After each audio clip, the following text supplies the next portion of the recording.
ஒவ்வொரு வினைக்கும் ஒரு எதிர்வினை உண்டு. இது ஒரு உலகளாவிய விதி. எண்ணம் அப்படின்றது நம்மளுடைய செயலுடைய தொடக்க நிலை. ஆரோக்கியம், அமைதி, நல்லெண்ணம் இந்த கருத்துக்களால் உங்கள் மனசு நிரப்புங்க. உங்கள் வாழ்க்கையில் அதிசயம் நடக்கும். உங்கள் மனசு எதை நம்புதோ அதை தான் சிந்திச்சுக்கிட்டு இருக்கு. அதுதான் உங்களுடைய வாழ்க்கையாக ரிஃப்ளெக்ட் ஆகும். அதை மறந்துடாதீங்க. உங்கள் ஆழ் மனசில் எதை பதிவு பண்ணுறீங்களோ அதுதான் உங்களுடைய சூழ்நிலையாகவும் அனுபவமாகவும் நிகழ்வாகவும் வெளிப்படுகிறது அப்படின்றது உலகளாவிய விதி. இது எப்போதும் மறந்துடாதீங்க. எண்ணங்களை மாற்றுங்கள், உங்கள் தலைவிதியை மாற்றி அமைத்து விடலாம். வாழ்க்கையில் நாம் எதிர்பார்க்குறது எல்லாம் நடக்கும் அப்படின்ற நம்பிக்கை இருக்கிறது நல்லது தான். ஆனால் சில நேரங்களில் நம்ம நினைக்கிறது நடக்கும், சில நேரங்களில் நம்ம நினைக்கிறது நடக்காமலேயும் போகலாம். நாம் எதிர்பார்த்து நடக்காமல் போனால் நமக்கு ஒரு விதமான மன சோர்வையும் சங்கடத்தையும் தான் ஏற்படுத்தும். அதனால் வாழ்க்கையில் எப்போதும் நடக்கிறது நடக்கட்டும், எதையும் சமாளிப்போம் அப்படின்னு யதார்த்தமான வாழ்கிற வாழ்க்கை முறை தான் சிறந்தது. London school of education and political science இவங்க ஒரு ஆராய்ச்சியை மேற்கொள்கிறாங்க. அந்த ஆராய்ச்சியில் யார் அதிகமாக சந்தோஷமாக இருக்காங்க அப்படின்றது தெரிஞ்சுக்கிறத இந்த ஆராய்ச்சியை கண்டக்ட் பண்ணுறாங்க. இதில் 3 விதமான கேட்டகரி பீப்புளாக அவங்க சூஸ் பண்ணுறாங்க. ஃபர்ஸ்ட் கேட்டகரி ரொம்ப கான்ஃபிடென்ட்டாகவும் பாசிட்டிவாகவும் திங்க் பண்ணுற இந்த கேட்டகரி பீப்புள். 2வது கேட்டகரி நெகட்டிவ் தாட் கொண்ட மக்கள். 3வது கேட்டகரி நடக்கிறது நடக்கட்டும் அப்படின்னு சொல்லிட்டு யதார்த்தமான மனநிலையில் இருக்கவங்க ப்ளஸ் பாசிட்டிவாகவும் இருக்கவங்க. இந்த 3 கேட்டகரி மக்களை வச்சு அவங்க ஆராய்ச்சி பண்ணுறாங்க. இந்த 3வது கேட்டகரி மக்கள் இருக்காங்களா, எதா இருந்தாலும் சமாளிக்கலாம் அப்படின்னு இருக்கவங்க தான் வாழ்க்கையில் ரொம்ப ஹாப்பியாக இருக்காங்கன்னு சொல்லிட்டு இந்த ஆராய்ச்சியோட முடிவு சொல்லுது. லண்டனில் வசிக்கிற பெண்ணை பற்றின ஒரு சின்ன கதை. லண்டன் அங்குள்ள கால சூழ்நிலைக்கு ஏற்ப ரோஜா மலர்கள் நல்லாவே வளரும்.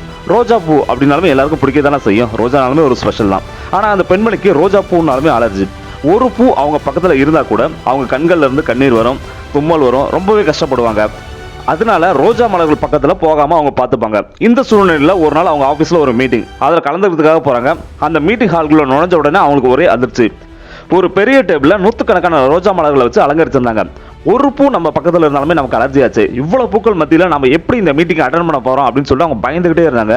ஆனால் வேறு வழியே இல்லை. அவங்களுக்குன்னு அலர்ட் பண்ண இடத்துல போய் அமர்ந்தாங்க. வழக்கம் போல் பூக்களை பார்த்ததுமே அவங்க கண்கள் சிவக்க ஆரம்பிச்சிருச்சு, கண்கள்லேருந்து கண்ணீர் வர ஆரம்பிச்சிருச்சு, முகமெல்லாம் சிவந்து போச்சு. மீட்டிங் இன்னும் ஸ்டார்ட்டே ஆகலை, எப்படி சமாளிக்க போகிறோம் அப்படின்னு பயந்துக்கிட்டே இருந்தாங்க. இவங்க பக்கத்தில் உட்காந்துட்டு இருந்த 2 பேர் இந்த பூக்களை பார்த்து பேசிட்டு இருந்தாங்க. இந்த பூக்கள்லாம் பாருங்க, இது நிஜமான பூக்கள் போலவே இருக்கு அப்படின்னு சொல்லிட்டு வியந்தபடி பேசிட்டே இருந்தாங்க. அப்போதான் அந்த பெண்மணிக்கு புரிஞ்சது, இந்த பூக்கள் எல்லாம் உண்மையான ரோஜா மலர்கள் இல்லை, இது அனைத்தும் காகிதத்தால் செய்யப்பட்ட பூக்கள் அப்படின்றது. இந்த காகித பூக்கள் எனக்கு எப்படி அலர்ஜி ஏற்படுத்த முடியும் அப்படின்னு யோசிச்சாங்க. இப்படி யோசிச்ச அடுத்த நிமிஷமே அவங்க அலர்ஜிக்கு உண்டான அத்தனை அறிகுறிகளும் மறந்து போச்சு. இதுதான் நம்மளுடைய மனசு. இந்த மனசுல நோய்களை உருவாக்கவும் முடியும், நோய்களை கட்டுப்படுத்தவும் முடியும். இந்த மனசால பிரச்சனை உருவாக்கவும் முடியும், அதற்கான தீர்வையும் காண முடியும்.